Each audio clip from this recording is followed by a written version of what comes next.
तो इसमें कैसे लिखे कहानी, जो अभिव्यक्ति और माध्यम अपनी पुस्तक है, उसमें से ये टॉपिक है कैसे लिखें कहानी। अब हम इसी पर देखते हैं कि कहानी क्या है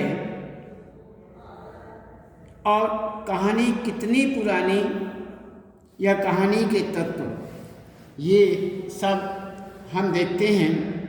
तो कहानी क्या है, सबसे पहले हम इस पर विचार करते हैं। तो कहानी क्या है, इस प्रश्न का विद्वानों द्वारा एक निश्चित जवाब नहीं दिया गया है। उन्होंने कहानी की अलग अलग परिभाषाएं दी और वे किसी एक परिभाषा पर एक मत नहीं है। कहानी की परिभाषा के बारे में कहा जा सकता है कि किसी घटना, पात्र या समस्या का क्रमबद्ध ब्यौरा जिसमें परिवेश हो, द्वंद्वात्मकता हो, कथा का क्रमिक विकास हो, चरम उत्कर्ष का बिंदु हो, उसे कहानी कहा जाता है। ये हमारा विद्वानों के अनुसार कहानी की एक परिभाषा के बारे में कहा गया है। तो कहानी का मानव जीवन से जुड़ाव क्या है? तो कहानी हमारे जीवन से इतनी गहराई से जुड़ चुकी है कि हर आदमी किसी न किसी रूप में कहानी सुनता और सुनाता है। जैसे ही कोई व्यक्ति बात को घुमा फिरा करके कहता है तो सुनने वाला तुरंत कह बैठता है, कहानी न सुनाओ, जल्दी से बताओ कि क्या हुआ। वास्तव में प्रत्येक आदमी में अपनी अनुभव बांटने और दूसरों के अनुभव जानने की प्राकृतिक इच्छा होती है। हम अपनी बातें दूसरों को सुनाना और उनकी बातें सुनना चाहते हैं। इससे स्पष्ट होता है कि हर व्यक्ति में कहानी लिखने का मूल भाव निहित होता है। भले ही मनुष्य में इस भाव का विकास कम हो या फिर ज़्यादा हो, लेकिन लिखने, सुनने आदि का उन्हें ये मूल भाव उनके अंदर निहित होता ही है। वास्तव में ये देखा गया है। तो अब हम देखते हैं कहानी का थोड़ा इतिहास। तो वास्तव में कहानी का जो इतिहास है, मानव इतिहास जितना ही पुराना है, जितना मानव पुराना उतना ही हमारा कहानी का इतिहास पुराना, क्योंकि कहानी मानव स्वभाव और प्रकृति का हिस्सा है, इसलिए मानव के साथ साथ है। अतः धीरे धीरे कहानी कहने की कला का विकास होने लगा और कथावाचक कहानियां सुनाने लगे। ये कहानियां किसी घटना, युद्ध, प्रेम और प्रतिशोध से जुड़ी होती थी। तो इसी प्रकार से यही हमारा कहानी का इतिहास, संक्षिप्त रूप में यही हमारा इतिहास है। अब कहानी और कल्पना करना मानव स्वभाव का प्रमुख गुण माना जाता है। सच्ची घटनाओं पर आधारित कथा कहानी सुनाते सुनाते उसमें कल्पना का सम्मिश्रण किया जाने लगा। यह मानव का स्वभाव है कि वह प्रायः वही सुनना चाहता है जो उसे प्रिय हो, जो उसे अच्छा लगता हो। ये मानव का स्वभाव है, प्रकृति है। जो उसे अच्छा लगता है वह सुनना और सुनाना पसंद करता है। तो यदि हम इसका कोई उदाहरण रूप में कोई विचार करें तो हमारा नायक भले ही युद्ध में हार गया हो, अर्थात हमारा जो नायक है, प्रधान है, नेता है, वो भले ही हार गया हो, परंतु हम यही सुनना चाहते हैं कि उसने अत्यंत वीरता साहस से लड़ते हुए अच्छे उद्देश्य के लिए बलिदान दे दिया। तो ऐसी ही कहानियां सुनाने वाले कथावाचक प्रशंसा के पात्र होते हैं और इनाम पाते हैं। कथावाचक श्रोताओं की रुचि को ध्यान में रखते हुए अपनी कल्पना से नायक के गुणों का बखान करते हैं। जैसी उनकी इच्छाएं होती हैं, श्रोताओं की रुचि होती है, रुचि के अनुसार ही वह अपने कथानक को रखते हैं, उन्हें सुनाते हैं। तो ये हुआ हमारा कहानी और कल्पना के अंतर्गत। अब हम कहानियों की लोकप्रियता और उद्देश्य के विषय में जानते हैं कि प्राचीन काल में इससे बड़ा संचार का कोई साधन न होने के कारण मौखिक कहानियाँ बहुत लोकप्रिय थीं।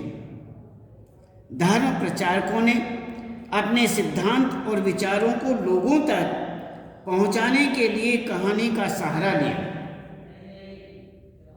कालांतर में शिक्षा देने के लिए भी लोगों ने इस विधा का प्रयोग किया। पंचतंत्र में लिखी कहानियों का उद्देश्य शिक्षा देना ही था। बाद में कहानी का उद्देश्य विकसित होता गया।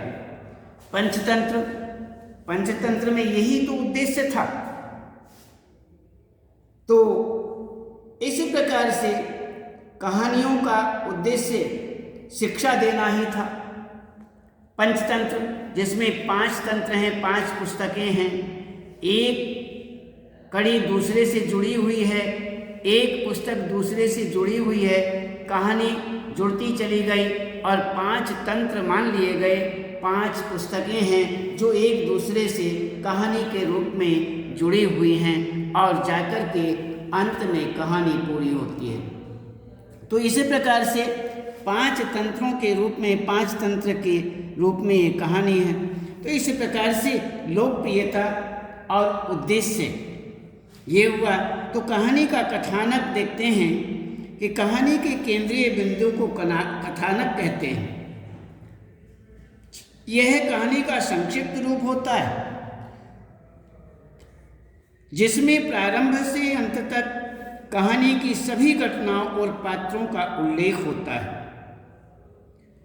इसमें यदि हम एक उदाहरण के रूप में बात करें तो प्रेमचंद की कहानी ईदगाह जो 8-10 पृष्ठ की है, लेकिन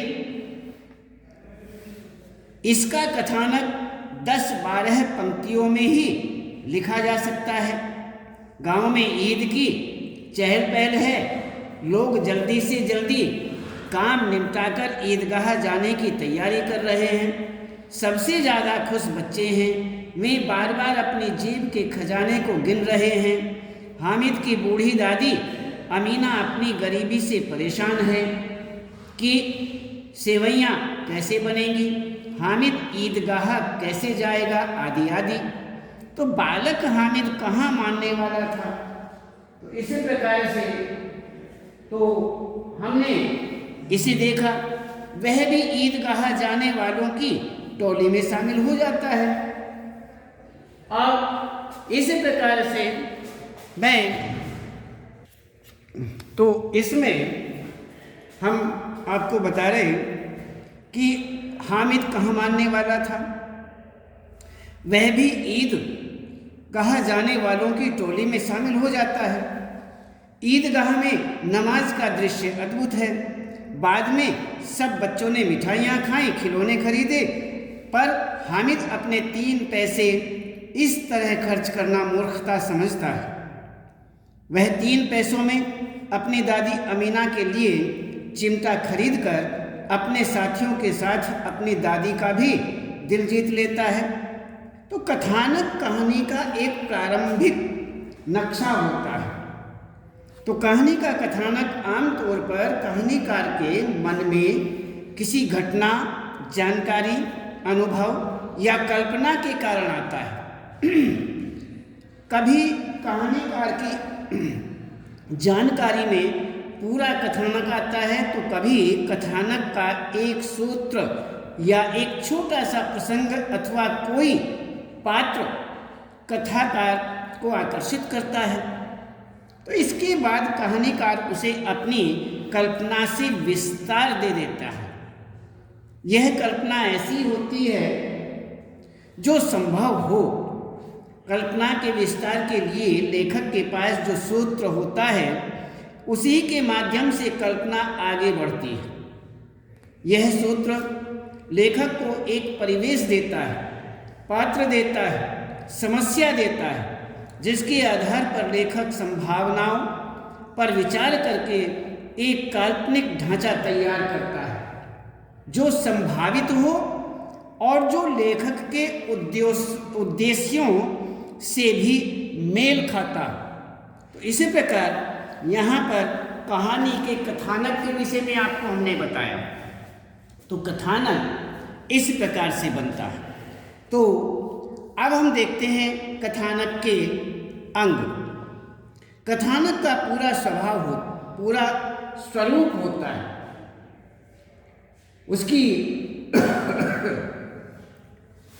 उसका रूप जो स्वरूप है वो पूरा होता है। इसके 3 अंग माने जाते हैं, प्रारंभ, मध्य और अंत। इसका स्वरूप जो है पूरा होता है और इसमें 3 अंग माने जाते हैं, जिसमें प्रारंभ, मध्य और अंत। तो अर्थात कथानक का पूरा स्वरूप होता है। कथानक न केवल आगे बढ़ता है बल्कि उसमें द्वंद्व के तत्व भी होते हैं जो कहानी को रोचक बनाए रखते हैं। द्वंद्व के तत्वों से अभिप्राय यह है कि परिस्थितियों में इस काम के रास्ते में यह बाधा समाप्त हो गई तो आगे कौन सी बाधा आ सकती है, या हो सकता है एक बाधा के समाप्त हो जाने या किसी निष्कर्ष पर पहुंच जाने के कारण कथानक पूरा हो जाए। कथानक की पूर्णता की शर्त यही होती है कि कहानी नाटकीय ढंग से अपने उद्देश्य को पूरा करने के बाद समाप्त हो। अंत तक कहानी में रोचकता बनी रहनी चाहिए। यह रोचकता द्वंद्व के कारण ही बनी रह सकती है। तो इसी प्रकार से हम यहाँ पर ये अंगों के कथानक के अंगों के विषय में जाना। तो अब हम देखते हैं कथानक का देश, काल और स्थान। हर घटना, पात्र, समस्या का अपना देश, काल और स्थान होता है।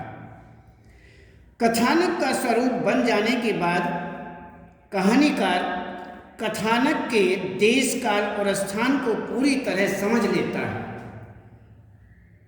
क्योंकि यह कहानी को प्रामाणिक और रोचक बनाने के लिए बहुत आवश्यक है। जैसे यदि अस्पताल का कथानक है तो अस्पताल का पूरा परिवेश, ध्वनियाँ, लोग, कार्य, व्यापार और लोगों के पारस्परिक संबंध, नित्य घटने वाली घटनाएं आदि का जानना आवश्यक है। तो इसी प्रकार से कथानक का देश, काल और स्थान आपको बताया। अब हम देखते हैं कथानक के पात्र।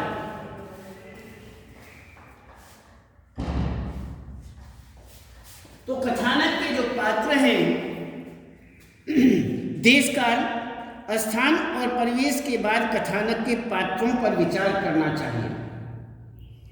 हर पात्र का अपना स्वरूप होता है, स्वभाव होता है और उद्देश्य होता है। कहानीकार के सामने पात्रों का स्वरूप स्पष्ट होना चाहिए। इससे पात्रों का चरित्र चित्रण करने एवं संवाद के लेखन में आसानी होती है। पात्रों का अध्ययन कहानी की एक महत्वपूर्ण और बुनियादी शर्त है। कौन से पात्र की किस परिस्थिति में क्या प्रतिक्रिया होगी, यह भी कहानीकार को पता होना चाहिए। असल में कहानीकार और उसके पात्रों का निकटतम संबंध होना चाहिए। ये हुआ हमारा कथानक के पात्रों के विषय में। तो पात्रों का चरित्र चित्रण के विषय में विचार करते हैं कि पात्रों का चरित्र चित्रण करने अर्थात उन्हें कहानी में कथानक की आवश्यकता अनुसार अधिक से अधिक प्रभावशाली ढंग से लाने के कई तरीके हैं। इनमें से एक है पात्रों के गुणों का बखान करना। जो पात्र हैं उनके गुणों का बखान किया जाता है, बखान करना। जैसे श्यामू बड़ा परोपकारी है, वह दूसरों के दुख नहीं देख सकता है। तो इस प्रकार उनके चरित्र चित्रण का यह तरीका प्रभावहीन और आउटडेटेड है। पात्रों का चरित्र चित्रण उनके क्रियाकलापों, संवादों तथा दूसरों के द्वारा बोले गए संवादों के माध्यम से ही प्रभावशाली होता है। जैसे श्यामू ने दवा की दुकान से उस आदमी को निराश लौटते देखा जिसके पास पैसे कम थे। उसने दुकानदार को पैसे दिए और दवा लेकर उस व्यक्ति को दे दिया तो दे दी लेकर उस व्यक्ति को दे दी। इसी प्रकार से यहाँ ये उचित माना जाता है, प्रभावशाली माना जाता है। तो पात्रों का चरित्र चित्रण पात्रों की अभिरुचियों के माध्यम से भी होता है। अलग अलग प्रकार के लोगों की अभिरुचियां भी अलग अलग होती हैं। जैसे जंगल में खतरनाक जानवरों की तस्वीरें खींचने वाले की अभिरुचि अलग होगी, जबकि सूदखोर साहूकार की अभिरुचि अलग होगी। इसी प्रकार से यहाँ पर ये दोनों बातें अलग अलग होंगी। तो इस प्रकार यहाँ पर हमने आपको बताया चरित्र चित्रण के विषय में। जो पात्रों का चरित्र है, चरित्र चित्रण है, इसके विषय में हमने विचार किया। अब हम देखते हैं पात्रों के जो संवाद है, पात्रों के संवादों के विषय में कि कहानी में पात्रों के संवाद बहुत महत्वपूर्ण होते हैं। संवाद के बिना पात्र की कल्पना मुश्किल है। संवाद की कहानी को पात्र को स्थापित विकसित करते हैं और कहानी को गति देते हैं, आगे बढ़ाते हैं। जो घटना या प्रतिक्रिया कहानीकार होती हुई नहीं दिखा सकता, उसे संवादों के माध्यम से सामने लाता है। इसलिए संवादों का महत्व बराबर बना रहता है। पात्रों के संवाद लिखते समय यह अवश्य ध्यान में रखना चाहिए कि संवाद पात्रों के स्वभाव और पूरी पृष्ठभूमि के अनुकूल हो। वह उसके विश्वासों, आदर्शों तथा स्थितियों के अनुकूल भी होना चाहिए।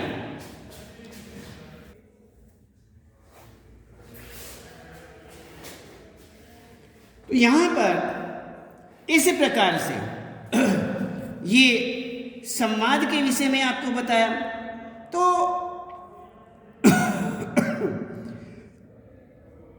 यहाँ पर संवादों का महत्व बराबर बना रहता है और पात्रों के संवाद लिखते समय यह अवश्य ध्यान में रखना चाहिए कि संवाद पात्रों के स्वभाव और पूरी पृष्ठभूमि के अनुकूल हो। वह उसके विश्वासों, आदर्शों तथा स्थितियों का ध्यान रखते हुए भी स्थितियों के भी अनुकूल होने चाहिए। संवाद लिखते समय लेखक गायब हो जाता है और पात्र स्वयं संवाद बोलने लगते हैं। यदि हम इसके उदाहरण के विषय में विचार करें, उदाहरण के विषय में कहें, किसी मजदूर के संवाद ऐसे होने चाहिए कि केवल संवाद सुनकर ही श्रोता को पता चल जाए कि कौन बोल रहा है, यह आदमी क्या करता है, इसकी पृष्ठभूमि क्या है, आदि आदि सभी बातों का विशेष रूप से पता लग जाना चाहिए। तो संवाद छोटे, स्वाभाविक और उद्देश्य के प्रति सीधे लक्षित होने चाहिए। संवादों का अनावश्यक विस्तार बहुत सी जटिलताएं पैदा कर देता है। तो इसी प्रकार से पात्रों के जो संवाद हैं वो एक सरल और छोटे होने चाहिए, सरल होने चाहिए, छोटे संवाद होने चाहिए। बड़े संवाद जो आते हैं वो एक उलझन खड़ी कर देते हैं, वह रुकावटें पैदा कर देते हैं, बाधा पैदा कर देते हैं। इसीलिए कहानी का चरमोत्कर्ष अब हम आपको बताते हैं। कहानी का चरम उत्कर्ष क्या है। इसे कहानी का क्लाइमेक्स भी कहा जाता है। इसका चित्रण बहुत ही सावधानी से करना चाहिए, क्योंकि कहानी के पात्र का या भाव की अतिरिक्त अभिव्यक्ति चरम उत्कर्ष के प्रभाव को कम कर देती है। इस बारे में सबसे अच्छा यह होता है कि चरम उत्कर्ष पाठक को स्वयं सोचने और लेखकीय पक्षधरता की ओर आने के लिए प्रेरित करे, लेकिन पाठक को यह भी लगे कि उसे स्वतंत्रता दी गई और उसने जो निर्णय निकाले उसके अपने हैं। जो भी उसने निर्णय निकाले वह उसके अपने हैं, ये उसे लगना चाहिए। तो इस प्रकार से कहानी का चरमोत्कर्ष हुआ। अब हम देखते हैं कथानक में द्वंद्व क्या होता है। तो कथानक में द्वंद्व का अपना विशेष योगदान होता है। द्वंद्व ही कथानक को आगे बढ़ाता है। यदि दो व्यक्ति किसी बात पर सहमत हैं और उनमें द्वंद्व नहीं है तो बात आगे नहीं बढ़ सकती, परंतु असहमति होने पर बातचीत सरलता से आगे बढ़ जाती है। कहानीकार अपने कथानक में द्वंद्व के बिंदुओं को जितना स्पष्ट रखेगा, कहानी भी उतनी सफलता से ही आगे बढ़ेगी। तो कहानी लिखने की कला सीखने के लिए आवश्यक है कि कहानियाँ पढ़ी जाएं और उनका विश्लेषण किया जाए। कहानी लेखन सिखाने की प्रक्रिया में यही सबसे अधिक कारगर माध्यम होता है। तो इसमें ये हुआ, ये आपके सामने हमने बताया कि कहानी क्या होती है, कहानी क्या है। कहानी का मानव जीवन से जुड़ाव किस प्रकार जुड़ाव हुआ, किस प्रकार जुड़ाव है, कैसा जुड़ाव है, कैसा संबंध है। कहानी का इतिहास संक्षिप्त रूप में यहाँ पर कहानी का इतिहास जो है वह आपको बताया। कहानी और कल्पना के विषय में भी आपको हमने बताया। कहानियों की लोकप्रियता और उद्देश्य के विषय में आपको बताया। कहानी का कथानक क्या है, क्या होना चाहिए, इसके विषय में भी आपको हमने संकेत किया, बताया। तो कथानक के बाद में हमने आपको अंग बताए। कथानक का देश काल और स्थान के विषय में भी आपको अवगत कराया। कथानक के पात्रों के विषय में आपको बताया। पात्रों का चरित्र चित्रण आपके सामने प्रस्तुत किया कि किस प्रकार का चरित्र चित्रण होना चाहिए। पात्रों के संवाद किस तरह के होने चाहिए, पात्रों के संवाद कैसे हों, कैसे ठीक होते हैं, ये सब। तो कहानी का चरम उत्कर्ष के विषय में आपको बताया। कथानक में द्वंद्व किस प्रकार का होता है, इसके विषय में बताया कि कहानी लिखने की कला सीखने के लिए आवश्यक माना जाता है कि कहानियाँ पढ़ी जाएं और उनका विश्लेषण किया जाए। कहानी लेखन सिखाने की जो प्रक्रिया है, उस प्रक्रिया के अंतर्गत अर्थात उस प्रक्रिया में यही सबसे अधिक कारगर माध्यम माना जाता है। तो इस प्रकार से हमने आपको ये बताया कहानी कैसे कैसे लिखें कहानी।